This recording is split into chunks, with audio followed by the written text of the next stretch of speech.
guys. So, diba dati, diba,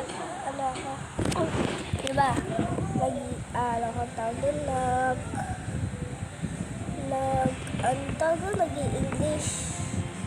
Sa Tagalog na ako ngayon. Nasasawa na talaga sa English. Guys, di ko alam bakit takabo kayong profile picture ko sa YouTube. Nayaan ko na ngayon. Yung sarili kong ginagawa ko, hindi ako nagtokaboka. Kaso nagtotokaboka naman ako. Nag-video ako nagtokaboka. Diba may part 1 sa Tagalog, tapos may part 2. Panoodin nyo. Please, part 1 mo na panoodin nyo, tapos part 2.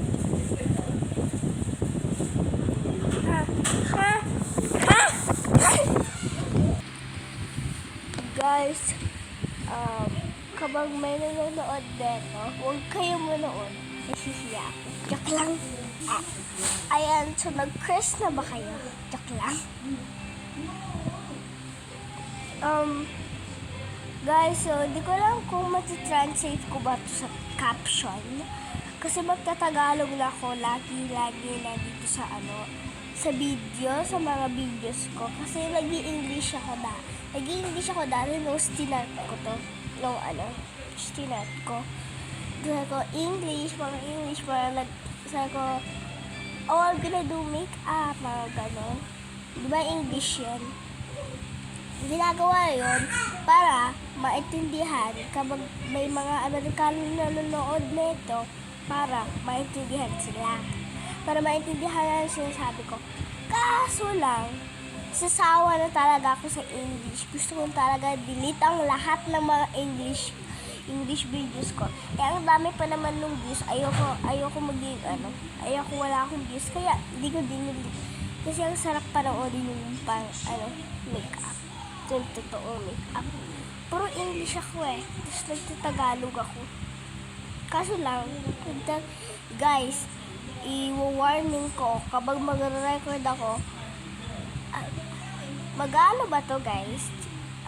Mag-ano tawag doon? Kapag nag-caption, tapos ita-translate sa English para maintindihan ng mga Amerikano. Kasi hindi ako marunong mag-edit. Hindi ako marunong magsulat dito sa taas ng pang-English dito. Kaso marunong ako mag-edit. Mga ganun. Kaso lang hindi ako marunong magsulat dito sa taas, mga English. Tita ko lang marunong nun. Vlogger kasi tita ko. Nagiging vlogger ako. Dalawa yung tatlo ata channel ko. Tatlo. Dalawa yun tatlo. Bye. I-warning ko lang sa inyo Tagalog na ako Mga Tagalog na manonood nito, hindi sila mag-i-English. So, warning ko to. Warning Tagalog na gagawin ko Bye!